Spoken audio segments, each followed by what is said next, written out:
Everybody, Terry Ryder from hotspotting.com.au.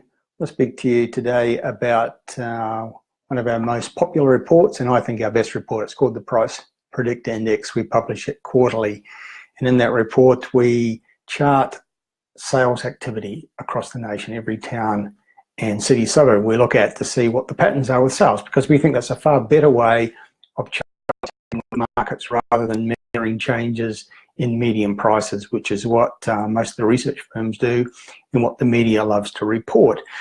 We think that sales activity changes actually happen ahead of the price changes. So if you know that there is a change in sales activity in a particular market, particularly a rise in sales activity, you can buy there ahead of the price growth. And it works in the other direction as well. When there's a major fall off in the number of sales in the area, that's usually a precursor to a period when prices won't be rising, or they may indeed be falling. So we've just finished the summer 2018 edition of the Price Predictor Index. It's now available on the hotspotting.com.au website. You can get it there by going to the home page and clicking on the investor page, and you'll find indexes there, the Price Predictor Index Summer 2018 edition. There's many trends in there. It's a very comprehensive report. It's many pages, over 70 pages, I think, and I'm going to be speaking over the next few days at different highlights in the report. One that stands out for me is that it reinforces one of the points I keep making again and again, and that is we don't have a single property market in Australia. I keep making that point because media, particularly when they're quoting economists, tend to portray Australia as a single market. They talk about what's happening with the Australian property market. They talk about the Australian property boom either happening or being over, and they make forecasts about what will happen with Australian property prices in the next 12 months. And in my opinion, there is no such thing as Australian property prices. We have so many different scenarios playing out. Just in the 8 capital cities alone, there's probably a 5-speed market going on in just those 8 cities. And then you need to consider all the different scenarios happening in regional Australia. So the latest edition of the Price Predictor Index certainly reinforces that what's happening in Sydney is very different from what's happening in Canberra. Sydney's fading, Canberra's rising.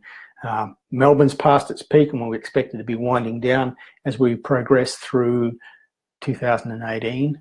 But Perth, which has been going backwards for the last 4 years, is now recovering, so we expect it to rise.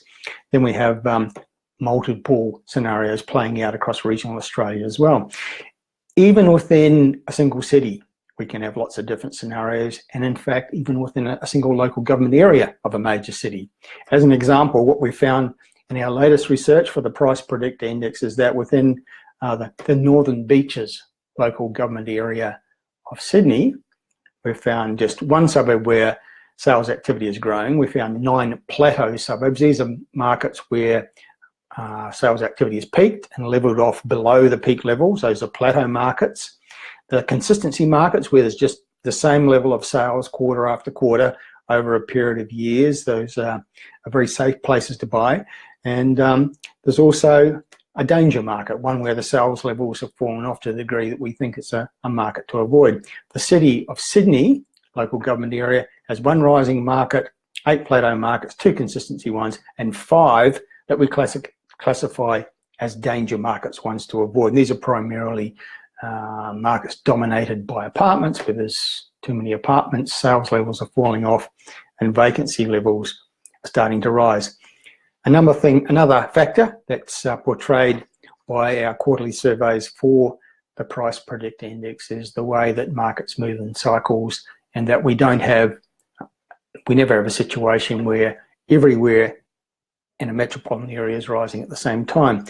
It tends to, a boom rising market tends to start in the inner city suburbs, and over a period of say 3 to 4 years, gradually the growth ripples out from the centre. So partway through the cycle, it might be the middle ring suburbs that are strongest, showing the greatest price growth, and towards the end of the cycle, it's the outer ring areas, the more affordable places, that are strongest. And we're actually at that point with our 2 biggest cities, with both Melbourne and Sydney now.